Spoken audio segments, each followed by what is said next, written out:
VVIP만이 들어갈 수 있는 그곳에서 은밀하게 진행되는데 서부대 100% 합격률을 자랑한대. 그 코디 만나볼 수 있어요?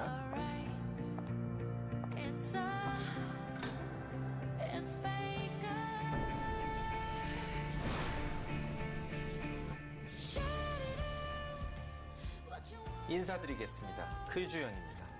안녕하세요, 선생님. 서고동저군요. 그래도 우리 SK 선수들이 다들 재능 넘치고 승부욕이 강하거든요. 감수 하시겠습니까? 네, 선생님. LCK는 전적으로 저에게 맡겨주십시오. 잘 부탁드립니다. 감사합니다, 선생님. 감사합니다.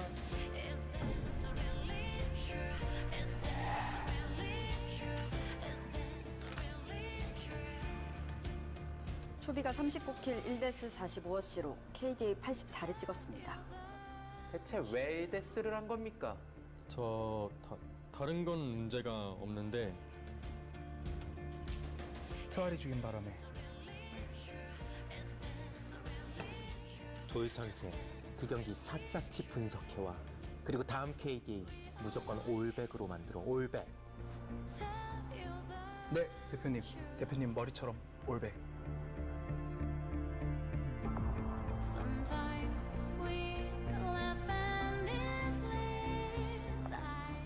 지금 순위를 봐.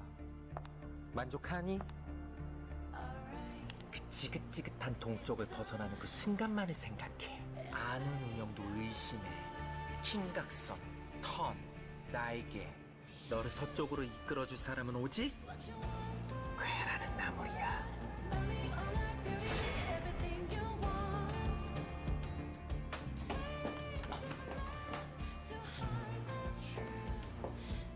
쌤, 이건 해명이 필요할 것 같은데요? 전적으로 저를 믿으셔야 됩니다, 어머니. 감수하셔야 됩니다. 이게 어디서 아달머리 확 찢어버릴래.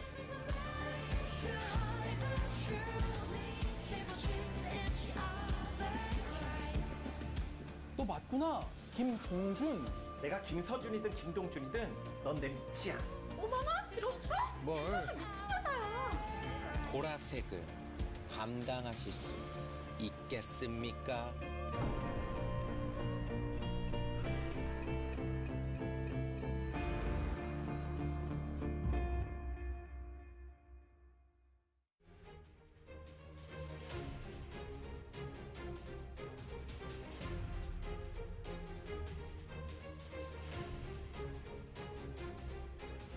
Greetings, everybody, and welcome back to the LCK Spring Split 2019. I'm Valdez. Joined with me today is LS. And once again, sorry about that, guys. There were no subtitles, but if you head to the LCK YouTube, you can find the video with the subtitles. So if you want to have a better idea of what's going on with the parody of Sky Castle, which is a really popular drama out here in Korea, LCK Castle, you'll find it on the LCK YouTube. But either way, guys, we do have an amazing matchup for this first, or the second one here tonight. It's going to be Griffin up against SANDBOX, both teams undefeated, LS. Yeah, which means that one of the teams have to walk away here with a loss. And if we've been watching Griffin and the way that they've gone through opposing teams, a lot of people are probably thinking it's not going to be them walking out with a loss here today. But all eyes on SANDBOX. Yeah. So we'll see if they can actually muster up some sort of strategy or just good play and actually manage to bring Griffin down. Hanwha almost did it in one game, but not quite. And taking a quick look at the standings, we can see that Griffin and SANDBOX both undefeated, but Griffin does have the 10 points as opposed to SANDBOX's 8.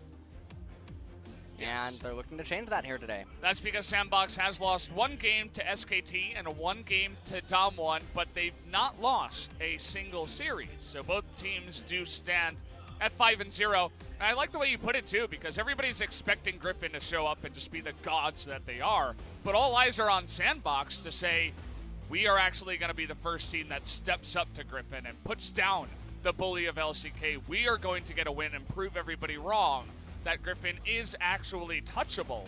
That's really the story for me tonight, because there's also Chovy, who does have 104 KDA, guys. This is a new record here in the LCK and maybe even in the world. Not 100% sure about that, but you can almost call it when it's 104. I remember last year, BDD playing Galio, he had like something like 12 KDA, 15 KDA, and everybody was losing their minds. Imagine now 104. You got to be kidding me. And as a team, 15.5. Yeah, and look at this really quick. KDA and gold per minute, they are first, but damage, they're 8th. Yeah. Which, I mean, when I look at that stat, the first thing that would pop into my mind if I'm seeing it accompanied by the other two stats is they take their fights decisively. They don't just skirmish and fight for no reason. They're in there to do one thing and then get done with it and get objectives. Let's just take a look at some of the highlights now. FLICKR trying to do a really cute flash right there. And here we have Tarzan ulting as Nocturne and running into SKT. And this was the match that a lot of people were looking forward to. Griffin versus SK Telecom, but SKT weren't able to bring down Griffin in this series. Boom. Yeah, I mean, Tarzan's Aatrox, he was, I believe, the first person in the LCK to bring it out into the jungle, and everybody was like, holy crap, this is really strong. And, yeah, I mean, just overall, this team is clean as hell. Just every single game gets clean. Maybe just not the one that they lost the early game to against Hama Life, but even then they were able to win from down 8,000 gold. Now, SANDBOX, they have their own set of unique skills as well. Their drafting is impeccable. They seem to have really good understanding of where the meta is at right now. And two guys in particular I want to mention are Ghost and Summit. These guys essentially came out of nowhere. I mean, Summit was the sub-top laner for Afrika behind Keen. He never saw play. Obviously, Keen's too good. Summit comes on to SANDBOX and says, hey, you should have been playing me. And then Ghost, who had a really rough time on BBQ for so long, comes out here, and he's a god on multiple picks. His Draven, his Callista are unbelievable. So do not count SANDBOX out. I want to see if they bring in something really interesting for the pick ban and actually try to take a game away from the side of Griffin. Yeah, and I mean, like you're mentioning about Summit, I actually think this is probably where SANDBOX could find the most success, because when a lot of people think of Griffin, everyone thinks, okay, Chovy, Tarzan, Viper, Lehens, and then the next person that gets talked about is Sword. Yeah. And that's not just a coincidence, it's because the other four players, you can make a real argument that they might be the best in their role, but you can't really do that for Sword right now. LCK has an amazing amount of top laners that are all super insane. Summit is one of those top laners, and that's where they could find a lot of success. Yeah, I would definitely have to agree. But all eyes here on Griffin for now as the untouchable squad for the beginning of LCK Spring 2019 once again will walk out into the LCK arena in front of their adoring fans that are endless. The entire studio is packed to the brim. These guys can't seem to know how to lose a game. Nobody really knows how to defeat them. That could change tonight, or we could see Chovy, you know, just move on to a cool 130 KDA. We'll have to wait and see as the game does come along. Griffin are going to take their seats before this match. And here we have SANDBOX about to enter the arena. And I like how we're introducing it Griffin first, then SANDBOX, like it's the real challengers. Yeah. So, challengers approaching. We'll see if SANDBOX has any unique picks in store, or if they're just going to try to take Griffin on head-on in a straight-up fight. Yeah. Everybody knows about Dove and On Fleek. That's part of the reason why I didn't highlight them coming into this one. But, you know, extremely solid in the mid lane is what I'll say about Dove. And then On Fleek's Camille, alongside of his other aggressive junglers, are up there with the best. So, once they had Summit and Ghost both get online, and Hoist's not half bad himself. He's, you know, or rather, Joker's not half bad himself. And so, it's not, we just don't talk about him in the same breath as some of his other teammates that have been stepping up to amazing heights nowadays. Yeah. And this match, I mean, I'm wondering if On Fleek's even going to be allowed his Camille, or if Griffin's just going to say, hey, can you play other champions? That's another big question for me, because Camille, surprisingly, has been getting allowed through by a lot of teams.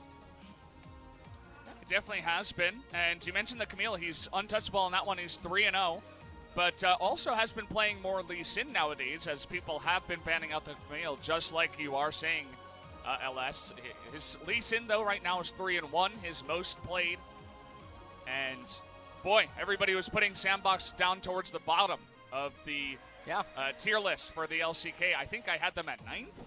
It's, you know, I'm not embarrassed to say it because these guys have impressed me immensely, and they really have kind of gotten to the next level. Fnatic jersey. Right there. There's definitely actually quite a lot of foreigners in the crowd today, actually, I saw when coming in. Lots of people here to watch this match. It almost looks like, actually, it might just be full. It is. There's even people standing in the very back without seats, so. Standing seats here, guys. Every seat and every person here tonight to watch one of these teams lose and one of them continue their amazing unkillable streak in series. Griffin up against SANDBOX. Griffin starting on blue. And Thresh ban right out the window from Griffin. See what SANDBOX responds with, taking away the Lissandra from Chovy. And now Camille, definitely being banned away by Griffin. Surprisingly, maybe Tarzan wouldn't want to just pick it. Yeah, I mean, maybe they just don't want to first pick it, and obviously, as you mentioned before, you can't really give it to Fleek. He's too clean. Interesting Braum ban here. Another pick I would say you have to watch out for is the Akali, as Chovy is 5-0 on that pick, but it's kind of hard when there are so many good picks for the side of Griffin. And it's an interesting point that you just brought up is, you know, traditional bans that we would be expecting to see, we're not really seeing it out of either team, with maybe the exception of Lissandra and Camille. Ooh, here we go again. Because you just can't really target Griffin. Yeah, like you're mentioning, Chovy can play anything. This guy has a champion ocean available to him, so a champion planet, basically. Champion galaxy, and here comes one. Akali, potentially, I mean, she is one of the defining champions in the game right now on 9.2. You know who's not a defining champion anymore? Aatrox. But he just got locked in for SANDBOX. See if they accompany that with another one, which is Cassiopeia. So, Griffin, you know, you were mentioning in the previous cast earlier tonight that Griffin doesn't seem to care that much about Cassio. And what Griffin basically said here is, you can take Lucian if you want, but then we get Cassio. Surprisingly, though, Griffin didn't want Cassiopeia. Yeah, I mean, I suppose they just value the Akali for Chovy a little bit higher. It's his most played by far, 5-0. His next is Galio at 2-0. So, just wants to get onto Ultra Comfort and the best, but will be potentially going up against a Galio here. I think someone needs to get SANDBOX the patch notes. Give them a little bit of a rundown. Galio and Aatrox on the same team, and this is patch 9.2. So this is very peculiar, and it's running into Urgot.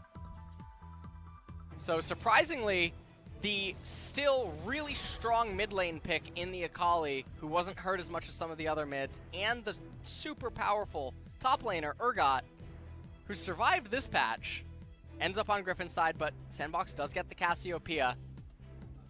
Now we're moving into the second ban phase. Fiddlesticks now being banned away by Griffin. Could definitely be quite annoying for the Aatrox and Cassiopeia. And Xin Zhao now being banned away by Griffin, which I think is an excellent choice.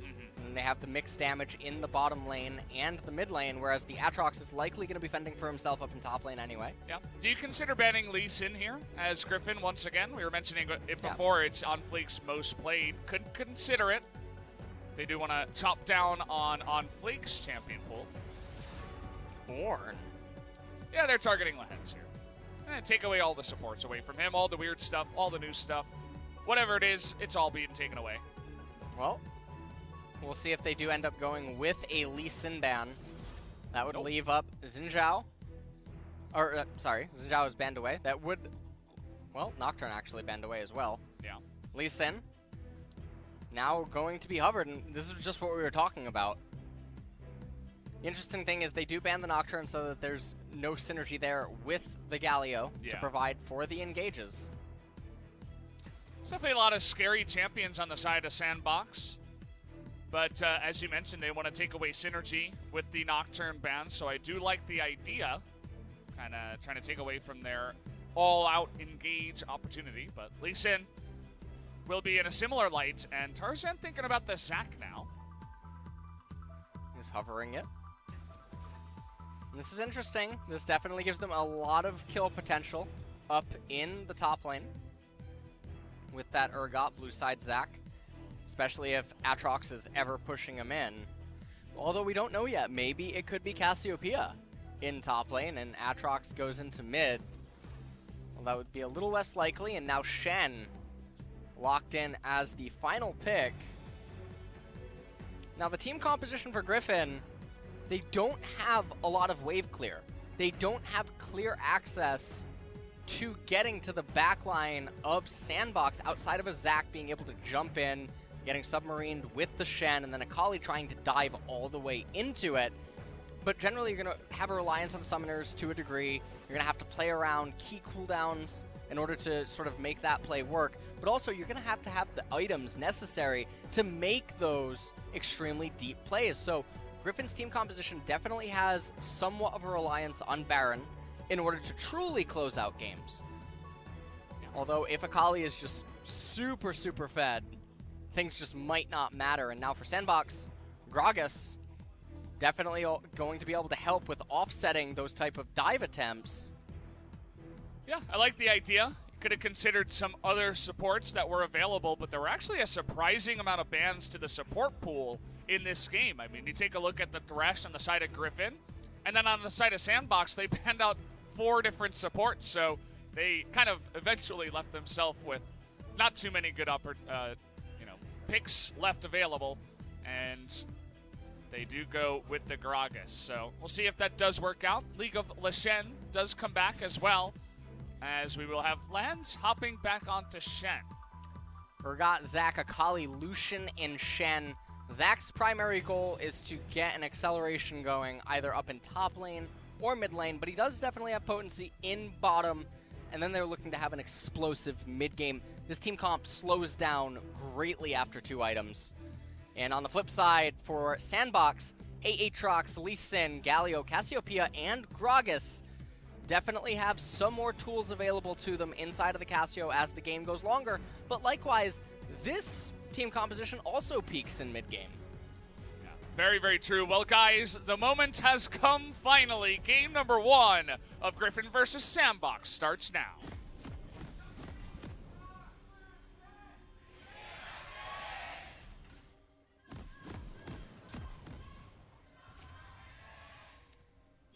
Well, we are on the Griffin side, it turns out, as they started on blue, and man, the cheers quite loud here in the stadium for Griffin, who, of course, as the best team and the untouchable one so far in the LCK, have garnered a ton of new fans and just tons of people coming down to watch their games all the time. SANDBOX, if they take a win tonight, even one game is what I was saying before, even just one, that proves something. They do something that nobody else could do yet. And, of course, they would like to get the 2 wins, but is that even possible up against Griffin is another question we have to ask, as people have always been saying that Griffin do have a chance this season, it feels, to maybe even go 18-0. Yeah, and like I was saying earlier on tonight, there have been teams that have gone on massive winning streaks, and everyone's hyped them up as these monsters inside of a split. No team has ever looked as dominant as Griffin is in the LCK thus far. And in its own light, that is causing some viewers and people around the world to question, is Griffin really just that good, or is LCK looking a little bit weak? Yeah. And I'm so glad that I get to watch this series here tonight, because there's a lot of eyes on this series to see what can SANDBOX do against Griffin. Really is. I'm glad you bring up the point. I think Papa was even tweeting about it earlier, maybe yesterday, about how, is it the LCK or is it Griffin? Overall, we'll have to wait and see as we do come along, as Viper did pick up the dash first here on the side of Lucian, and also picked up his corrupting pot up against Cassiopeia. I believe he did the same thing against Victor, because he says, well, they're going to be sitting back, they're going to be farming, I'm going to get poked a lot, I need to sustain rather than just straight up stats to trade. Yep. Definitely the thought process is there. You can see Shen and Lucian looking for intel on the Scuttle Crab, or maybe the blue side jungle, as they're utilizing their priority in order to capture this. And this is a really nice pickup for Griffin. Yeah, hefty amount of golden XP will be given over to Viper already to continue his dominance in the bottom side. Picked up that corrupting pot, but hasn't been touched yet. Not quite yet. Cassiopeia needs a couple levels. Probably going to wait to see level 3 happen before the poke starts really coming down there, down in bottom lane. Yeah. And on Fleek, you can just see that he really doesn't have anything to do. He did a 4-camp clear on the left-hand side. He comes in here, finds the Gromp, and he's going to end up killing it, which is actually problematic. He's going to have a delayed path into his blue side jungle. And what this ends up doing is it creates a rubber band camp for Tarzan, which means that when Tarzan goes to eat his wolves later into the game and the Gromp respawns, he's going to be able to thank On Fleek for giving him a higher leveled Gromp. Yeah. And now On Fleek is going to go into his blue side jungle. This is coming at a timing where Griffin are going to get the crash onto the turret, so the wave is going to come back into Griffin, and then On Fleek's on the side of the map where his teammates are pushing into the turret and he doesn't have actual dive potential. And for you guys who aren't sure what the rubber banding means, of course, once you kill it, it respawns. Higher level, you get more XP. And it's a feels-good-man moment if you are that jungler. So, just wanted to point that out. Definitely something that Ellis is going to mention quite a lot here, as down in the bottom side, Viper just continuing, Viper and Lens, I should say, the 2v2 dominance down there, trying to take a big trade up against the Aatrox. You can see that machine gun going ahead, but Sword a little bit lowish on the mana. Does have that corrupting pot ticking, though. But a nice little trade to start it off in the top side. So far, this lane is going okay up in the top lane. And we can see that On Fleek now, he's in his right side jungle, but look, Zach is already on top of his camps. Whereas Lee Sin is going to waste some time here. He is in mid lane, maybe looking for a lane gank against the Akali, but Dove is out of mana, and so now Lee Sin pathing to the left-hand side of the map. And Sword is still relatively healthy with those 2 corrupting potions, so he might actually stick around in the lane, but instead opting to just go for a recall. Cancels his recall. This would be the only gank timing that On Fleek would be able to try to secure against him. We'll see if he does move into that position after the Krugs, or just continues farming, head over to the Raptors, do something like that. But pings are coming into the top side. Dove not quite level 6, but is edging up towards that side. You mentioned this gank timing, and On Fleek is here for it. This is the only time to kill Urgot. After this, he's going to recall. He's going to get his first item. Aatrox is still going to have potential to kill him. It's not until the first Black Cleaver completion that the lane just turns on its head. So maybe with Galio later on, now that Galio's 6, he'd be able to find some help. Okay, well. I love about how Jovi's just walking by. He's like, don't mind me. As now he's taking a good trade in the mid lane. He won't be diving the turret, as also On Fleek is nearby. So just a good trade there from Jovi. We're expecting a lot out of his Akali. Might just be the best Akali player we have here in the LCK. As On Fleek is hanging around, is going to go on top of Jovi, who does hop the wall.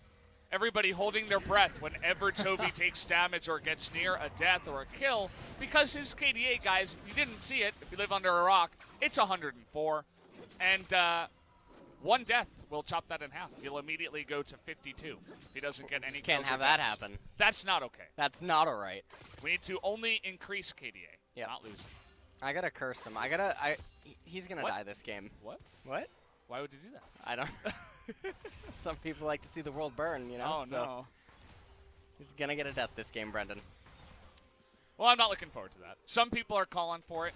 I was watching with Wolf Schroeder, his caster for other games, and a good friend of ours out here in Korea. We were watching the SKT Griffin series, and he was cheering for Jovi to die as well. So I hope you know that both of you guys are on the same page with that, at least, as I am not. In a video game, of course. Yes. Yeah. Yeah, of course. In a video. I hope you guys understand where that's coming from. TOS. Don't think there should be any misunderstandings there. As OnFleek is heading up towards the top side once again, and this time he is 6. And we've seen a lot of good Lee Sins in our time. OnFleek as well is extremely clean on the combo, so expect some good stuff from him. Has a level up on Tarzan and is actually going hard. He's going in. He's not messing around. He's level 6. And there it is, the kick into the wall, but actually a lot of health given back over to the side of Tarzan. Is just going to go ahead and smite the camp as well. As no big deal, he says OnFleek now could be in a lot of trouble. Here is the rest of the SANDBOX team, though, but they're still going on OnFleek. He gets the shuriken, doesn't even need to get it in. Lehens gets first blood, but now we got 2 very strong members on the side of SANDBOX, but they will not continue to go on in there as down in the bottom lane, Viper casually going 1v2. And as Urgot was making his way back into the fight, SANDBOX had to back away. So we can talk about the upside of this fight is Dove doesn't have any mana remaining and he doesn't have teleport. Summit went to that fight. Meanwhile, Sword was back up in top lane. He's getting priority. I think he's going to get a plate on this wave just looking at the minimap. And now OnFleek's under a lot of pressure to try to relieve the stress in mid and top lane, and he's not going to be able to. And so even though it was a 1-for-1 and it looked like, you know, it was an even trade, in the grand scheme of things, it's really not. Take a look at it right here. OnFleek misses his Q. Chovy, with the stand united from Lehens, goes right in on OnFleek. They missed the taunt right there, but it didn't really matter. Tarzan was here for the backup, and you can see Sword trying to move over to a fight that he wouldn't be able to arrive at, even though he had, I think, the Ignite swapping. And then once the lane phases returned, it was ultimately a pretty big win for Griffin. Should be noted, Sword was not able to pick up a plate up in top lane, but you look at the CS across the board. Mid is winning, bot's winning, top's winning. And the only role losing right now is jungle in terms of the CS department, but that doesn't really matter. Yeah, he'll be just fine. Zach will just build tanky. And by the way, Chovy's KDA is now 105, so I hope everybody is counting with us as we go along. I know Twitch chat loves to count. Twitch chat does love to count. You leave them alone. And right now, I mean, Blue handed off to Galio. He doesn't quite have his ultimate available to him yet, but now he should be able to sustain more inside of the lane. OnFleek still hanging around here. See if he can make a play onto Lehens, but no flash currently available on OnFleek, whereas Lehens is also Shen, so pretty hard to pull that one off, and he will just back away. I really like the way that Griffin's playing out this game. Everything's very slow and controlled, as it should be with that Zac. Chovy taking a trade. Oh, they want to get on top of him. He does have his cleanse going on in. Chovy taking a bunch of damage, but again, he is a Kali. He's going back in, trying to nearly get a kill onto OnFleek, saying, get the hell out of my lane. He's going to be totally fine. And both of them are backing up right there, maybe trying to bait Chovy, as Galio's just out of vision. He has flash available too. And not too much going to happen right here. Tarzan now recalling. Meanwhile, up in top lane, not sure how close Urgot is to the Black Cleaver. Oh. Well, he's trying to make this play up in the top side. And it's going to expire. Oh, I thought it was about to expire. So close. That was really close. TP in the bot lane. They want to get on top of Joker, who is in so much trouble. Dove trying to help him out. But there it is, the passive proc on the side of Zac. Can they get it down? Can they get any kills here? They will get the Zac down, but Dove still available. Not going to go down. Here comes Chovy, though. Trying to get on top of OnFleek, but an easy kick away means that the fight will end in the end. That was a very uncharacteristic mistake that Griffin just made, and I'm really surprised to see them do it. Ghost was out of mana on the Cassiopeia, and given the fact that Chovy was tailing OnFleek, it would have been a fine trade to keep persisting on with that and kill Dove, or at least get his flash out of him, but instead chose to back off. And just a second prior to that, we were talking about the Urgot and Aatrox interaction, but hold that thought as we talk about this trade down in bottom really fast. You can see Joker and Lehens sort of looking at each other. Tarzan coming in from behind. Joker manages to escape there, not causing Ghost to get locked up by the CC as well. Viper kills the Gragas right there, and they're doing so much damage to Dove as they're trying to kill Tarzan. And then right here, yes, Lee Sin's here. Ghost is out of mana, and Galio just came out of Zanya's with Chovy tailing. Yeah. So they could have definitely gone further inside of that trade, but chose not to. By the way, guys, up in the top side, we did just see it in the picture-in-picture. They were actually finally able to get on top of Summit, who did not have his ultimate available, didn't look like. So Lehens makes it happen with the Stand United. They get a kill up there, and they're looking to roll that into a Rift Herald on the top side, but on Fleek and the rest of SANDBOX say, okay, we'll just take Infernal. And I always think this is actually a really big victory for whoever makes out with the Infernal. The Infernal is going to continue keep scaling the longer that this game goes. We'll take a quick replay at how Summit just died. And right here, doesn't have the ultimate. They use the Stand United. Tell the Hens right there, good sir, as they pick up the kill onto Summit. He did not have his ultimate available. Yeah. Maybe just has to be more careful in the lane, especially when he doesn't have his ultimate. Just say, okay, give that one over to you. With the Shen on the side of Griffin, always have to factor that in, that he can join anywhere on the map in any fight. Interestingly, you know, you just mentioned Aatrox having his ultimate. The interaction I wanted to touch on a brief second ago for all the Urgot players in chat. If you ever go up against Aatrox, you have your ultimate on him, wait for it to tick down before reactivating, and then for like the last 2 seconds activate it, and as it pulls him in, it'll expire right as he enters you. Yeah. And it ends up giving you the kill. So, not a lot of people do that enough in the Urgot Aatrox matchup, but it's really important in regards to how you can win it. It's the way to do it. I hope you guys are taking notes, as On Fleek is on a ward. And let's see how Griffin and their side actually deal with this. They're denying the vision with the sweeper, you can see. Can they actually get onto On Fleek? There's the knock-up. Tries to flash away, but they're going to be knocked heads together, as there is going to be no escape. The flash taunt is going to get on top of Dove. Ghost doing his best to just disengage, and Griffin as a team say, okay, TP coming in, Sword not going to TP himself. Let's just back off after seeing the victory in the fight. And now all the members of SANDBOX are in mid lane, although it does look like Ghost is going to be quick to go back down into bottom. But right now, Griffin, 2.5k gold lead, and you ask yourself, what has really happened this game? And it just looks like SANDBOX handshaking or starting trades that aren't favorable for them, and Griffin just saying thank you. But right here, though, On Fleek, a little bit too deep inside of the jungle, tries to flash out. Tarzan says, hey, do you guys like each other? Now yeah, kicks Chovy away. He's mad about his KDA. Majin Buu ends up whiffing right there. And then the teleport coming in from Summit. Not really necessary, but ends up repelling them. And now lane phase resumes. And this also is a really healthy lane phase. Look at all the turrets. We're at 16 minutes. Yeah, this is very uncharacteristic of the current meta. Lots of pushing and getting plates, doing damage, using Rift Herald, but Rift Herald has not been used. It's nearly expiring now. Tarzan's got to find a lane for that soon. They'd love to get it mid lane, but, you know, can't always get what you want. Getting it mid lane to break the wave clear stall in the mid game is really important, because once champions start having their first or second core item, they have so much damage in their spells that it becomes a lot easier to wave clear and push back against siege attempts, that first tier 1 turret provides so much vision and protection in the later stages of the game.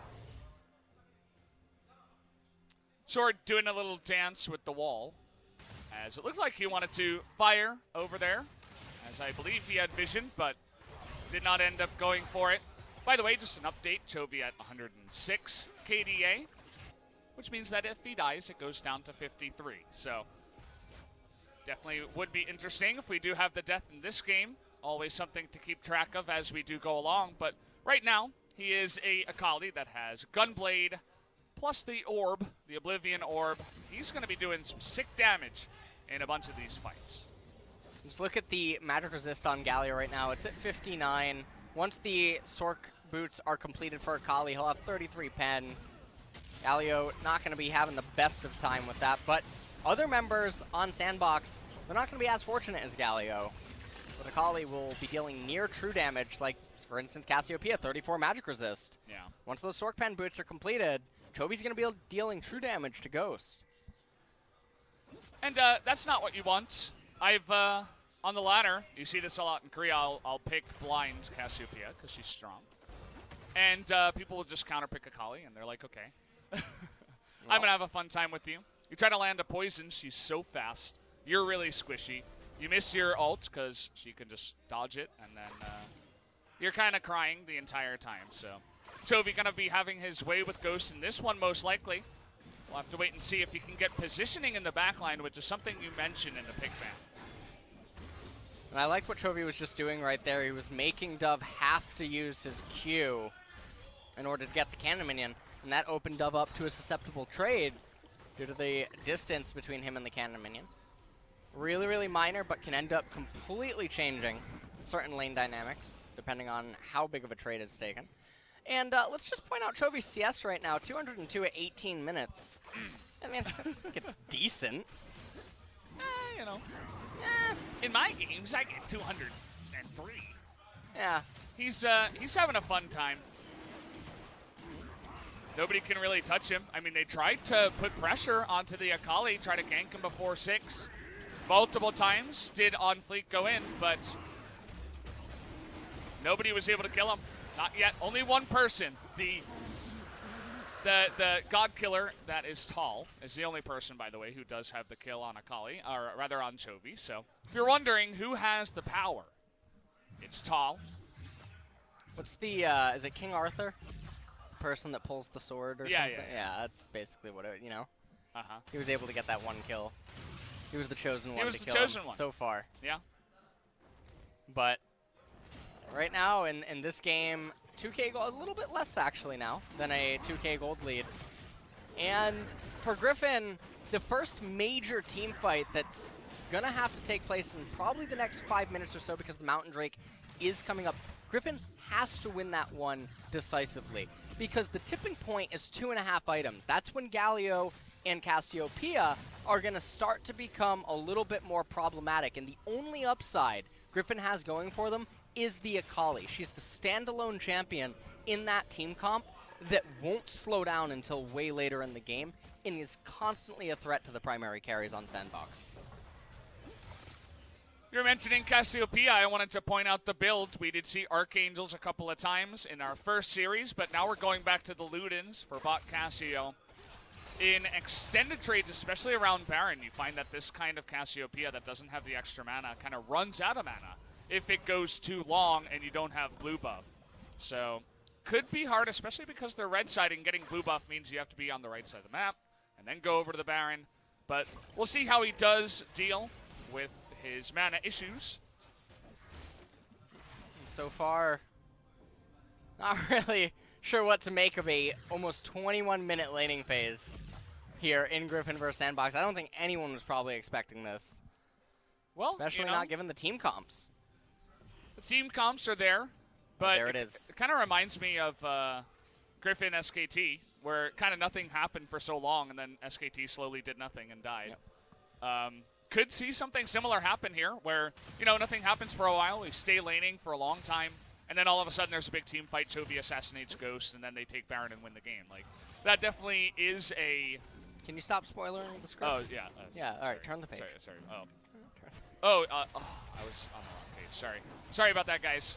All right, well, and I mean, I think this is also sort of giving a glimpse as to why Griffin are 8th in damage per minute. Yeah. Is they're not quick to try to force things. They don't need to. But when they do damage, they're going to make it count. They're getting in onto Summit, trying to go 1v2, and Chovy, he wants an assist. Wait until Chovy gets there. KDA. Wait, don't kill him. KDA. Wait. Okay, he got it. 107. Props to Chovy. As Taunt's coming in here, they're going 2v3. They want to save this turret. Not quite able to, as it does go down, but a hefty amount of damage loaded onto that bottom side is on Fleek. Will help his team secure a turret. First turret of the game now going over to SANDBOX. Gold is almost even, and it's really important to factor in that Infernal Drake because every single member on SANDBOX actually makes use of it, with the exception of maybe Gragas, as he doesn't really have any AP inside of his items right now. But Lee Sin definitely loves an Infernal. Yeah. I wanted to ask you this, as the Observer did point it out there. The WMAX on the side of the Lucian. Viper has done this a couple of times. What is your take on the reason why he would do that in this certain lane? Well, you don't want to get close to Cassio, and the Q sort of makes it so that you have to get close to the Cassio. The WMAX gives you your passive as Lucian whenever you want it. It offers you long-range poke, offers you a way to try to fight back against this type of a lane dynamic. It's a little bit more reliable than the Q, at least in the early parts of the laning phase. And by the time the mid-game teamfights would be breaking out, you're going to be getting access to Q anyway. So it's not the end of the world. Yeah. It was interesting, though. I think he also had a second point in the E in the dash. Not 100% about that. We take a look at it now. Yeah, it's actually maxed second. So he's maxing his Q last on Illusion. Suppose he wants to be very mobile. Maybe we'll have a MVP interview and ask him about it. As in the Mountain, rather, is coming up here in just a moment. 15 seconds, and SANDBOX setting up all their vision for this objective. This is quite an important one at that. It is the Mountain Drake. And SANDBOX, if they get a Mountain Drake with a Cassiopeia, that Baron will just disappear. Yeah. So both teams should be putting high priority on this. Both top laners do have teleport available to them right now. It's just a struggle for vision over these choke points. Well, that's not the right direction. Unless they're anticipating some sort of a flank ward from Summit. That could be the only reason to maybe hit it that way. That's what you'd have to imagine, as Chovy coming in from the right side, looking to potentially sandwich the side of SANDBOX, but they say, nope, we're going to back away and just be safe on this one. We will not overextend for the Mountain Drake just yet. And this is critical game point. Whoever wins this fight is going to completely shift absolute control of the game. Chovy got priority down in bottom, makes Dove have to respond to it. Now, Dove not being with the rest of his team is sort of okay because he has the Galio ultimate, so can use the Grand Entrance to enter the fight. Problem is with the priority constantly going Griffin's way, Sword might have misstepped. Here we go, Sword maybe just a little bit too far, but the taunt does come in, and here comes Tarzan. Wants to go for the engage, but now they're Urgot's low, they're Zax's low, they don't really have a front line, and Griffin have to back away, but SANDBOX not willing to get away from that one, trying to follow up engage onto Lehens, who is able to taunt away to safety. Yeah, but I do think that it is good enough. That should be enough to get the Mountain at least in. I mean, so many members the Wolves? were just the Wolves. So many members were just taken so low. Yes, Sword has teleport, but that should have definitely been an opportunity to initiate the burst because Cassiopeia would have such a good angle. Griffin would be forced into her concave, and that just would not have been beneficial. Well, now Griffin's set up for this. He's looking for the engage, trying to get the steal. Not going to happen, but a couple of heads are banged together, and this taunt comes in, and here goes Chovy, able to take out one, flips to safety, goes to 108. Here's the follow-up as Griffin are on the chase. Hero's Entrance going to try to zone them away, but Tarzan wants to continue the fight, will not be able to. Only the one kill on the backside onto Lee Sin, but at least the Mountain Drake went to the side of SANDBOX. Yeah, and it's not just going to be the one kill. They're definitely going to be able to pick up the mid turret. They're going to get some CS that SANDBOX isn't going to have access to. Never mind. Teleport actually coming in.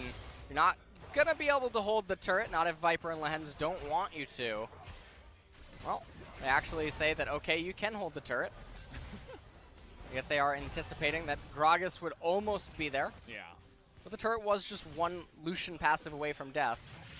And now Sword looking to get the bot tier 1 turret. I do think that Summit will get there in time. Oh, no, actually won't. Nope. Sword able to take away one turret, even if it's not the mid one. And Joker, well, we're not going to get to see that, guys. Sorry. As it looks like in the picture-in-picture he did go down. But here's the replay from the Mountain Drake fight. Yeah, and this is basically a full-on retreat at this point. Everyone's just trying to get away. You can see Chovy goes right back in there with the Stand United on Shen. Stands right at the edge. of the Grand Entrance. Doesn't get knocked up. Takes a little bit more damage. Tarzan tried to persist on, wasn't able to. Say he almost died because he was low health, but probably not even that close, as could have escaped. Picks up an assist and goes to 109. Looks like, guys, we might be breaking 110 tonight. Hope I didn't just jinx him. But either way, in control of this game right now is Griffin. A lot of people were predicting a 2-0, even though SANDBOX are undefeated, just because of the way that Griffin wins their games. Take another quick replay right here. Joker deciding that as the support, it was a funny joke. Extremely, yep. You know, he's doing his job. Well, that was quite anticlimactic. I actually have no idea what he was doing over there. I can't even try to come up with a false narrative. It just doesn't make sense. Yeah, just a mistake, and it's an unfortunate one because, you know, you don't want to be giving extra gold, extra kills to their side. Fortunately, Griffin weren't able to just roll it into a big objective. Fortunate for Joker, I should say, as they just pick up the kill, pick up the blue, and should be happy with that. And right now, just some posturing yet again. As Chovy goes up into the top lane. And SANDBOX, I mean, at one point, they were about 2K gold, close to Griffin, and yes, they are down 2 turrets right now, but it does feel like the map movements are definitely consistently going in Griffin's favor. Chovy level 17, up a level here on Dove. Has his Zonias now too, so in terms of not dying, that will certainly help him out and just be present to fully engage into that back line and not be scared to do so. Has that 3-item core, going to be having some fun times with that. And right now, Cassiopeia has the Fiendish Codex. Curious to actually see what the 4th item of choice will be for Ghost.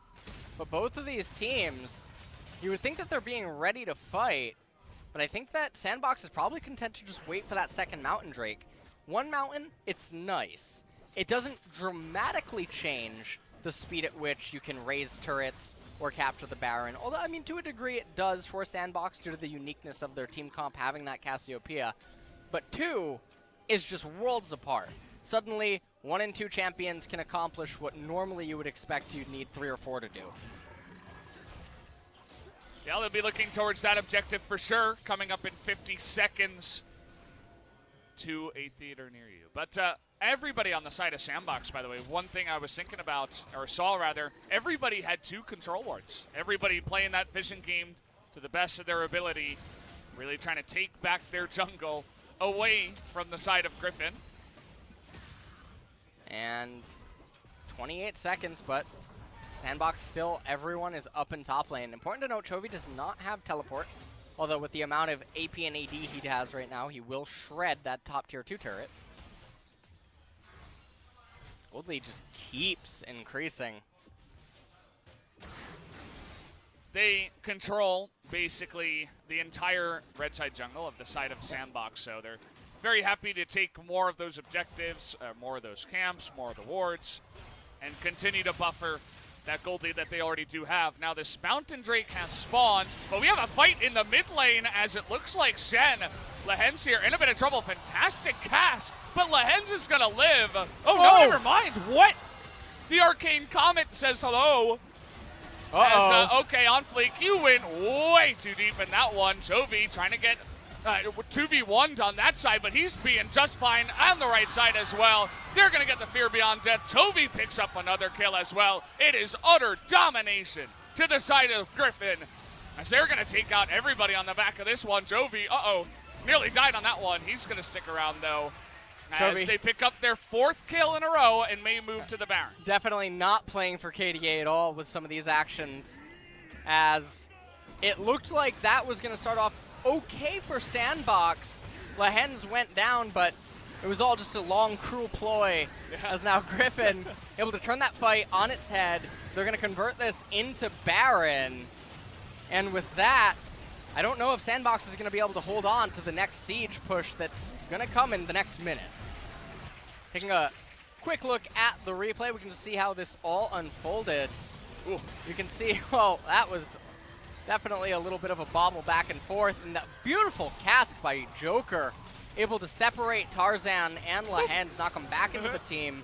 Looked like the Redemption was going to be able to save him, but not quite. And then you can see Joker and Dove trying to lock up Chovy.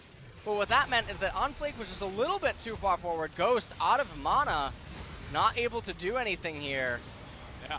Viper in a weird spot was trying to decide which fight to join, as Sword says, I don't need your help. I'm going to take him out myself. Chovy gets pretty low on the back of this one as, oh, you thought you could take the Mountain Drake? You are sadly wrong, as the head's going to bang together once again. Ghost in a lot of trouble, trying to get on the back line is Summit, though. As Sen, getting extremely low, they're able to chip him down. Is the side of SANDBOX going on in. And there goes Chovy in the back line. He takes out 2 immediately. And he's not going to be done there as he takes out a 3rd. The rest of SANDBOX, only Dove, running home with his tail between his legs as they pick up even more kills. Yeah, and Dove is certainly going to go down here in just a second. Try as he may to run away. Viper says, no thanks, not today. There it is. Unfortunately, Chovy not able to pick up an assist on that one, but it doesn't matter. He gets the assist on the game, and so much more to add to his repertoire. We're going to go for the big push now, as still 10 seconds left on Joker. They may look to end this game. There's no way that any of the members that are coming up are going to be able to stop this. Gragas is going to have to stand there and watch on Fleek. Maybe he'll throw a dragon kick. Not even probably going to, but never mind. He's Just not even going to spike him with the spear with the Fear Beyond Death anyway. Add some damage to Sword. As once again, Griffin have not lost the game. Chovy has not died. I didn't see quite exactly how many assists and kills he picked up towards the end. I would imagine it's 4 because he got the triple kill plus the 1 assist, which would put him at 115, I believe. But we will get the update about that for you guys. And Griffin, once again, looking unstoppable. SANDBOX, a little bit similar to the way that SKT went down to them in game number 1. Kind of just sat there for a while, long, early laning phase. Yeah. And then wasn't really able to do anything to come back in the game. Yeah, and it's good League of Legends. And I mean, we're seeing why they have such little damage per minute in their stats. Damage per minute is not necessarily well, stats in general are not always indicative of exactly how something must be. They're more so something that lets you ask questions. And for Griffin, we can see they're fine not fighting you. They're not trying to force any sort of fights or anything like that. They'll wait for you to make the mistake. And just like right here in this team fight, SANDBOX find themselves between a rock and a hard place as Griffin just says, okay, well, you guys are not positioned properly. We're going to handshake this fight. Watch Chovy get into the back line here. Yeah. And Chovy, just watch what he does. He goes on to Ghost and Summit. He just slices right through them. It's like something out of a movie. Yeah. Right here, doesn't really matter what SANDBOX tried to do. And for a very slow start in laning phase, Griffin just took extremely decisive fights, and they always maximized value coming out of them. Yeah. It was just very, very smooth play. That's the thing about Griffin. That's what they've said in interviews as well. They only go in if they're 100% sure they're going to win the fight. And that's part of the reason why their team fighting is so good. They set up these scenarios, and they understand how to win the team fights. Looks like Lucian, Viper, actually did end up doing the most damage, even though the Akali was on fleek. Yeah, I'll say. The Akali, I actually was really expecting Chovy to have #1 damage this game, but I guess Viper one-upping him for sure. Definitely the Akali movement was extremely pristine in this game. Yeah. And we're looking forward to seeing if SANDBOX in game number 2 can actually come up with something, because I don't think trying to fight Griffin head-on is a very wise strategy. And can Unflake play another champion? Find out about all that, guys, as we are going to go into a break. So we'll see you guys in a bit for game number 2. Very curious to see if they have an answer to Griffin. Does anyone have an answer? SANDBOX was pretty much the only big team with a great record that had a chance here to come in and even take one game. Just one. Not even the series. Just challenge them. Who's going to do it? Is it going to be SANDBOX? We'll see if they can do it jumping into game number 2 after a quick commercial break. We'll be right back.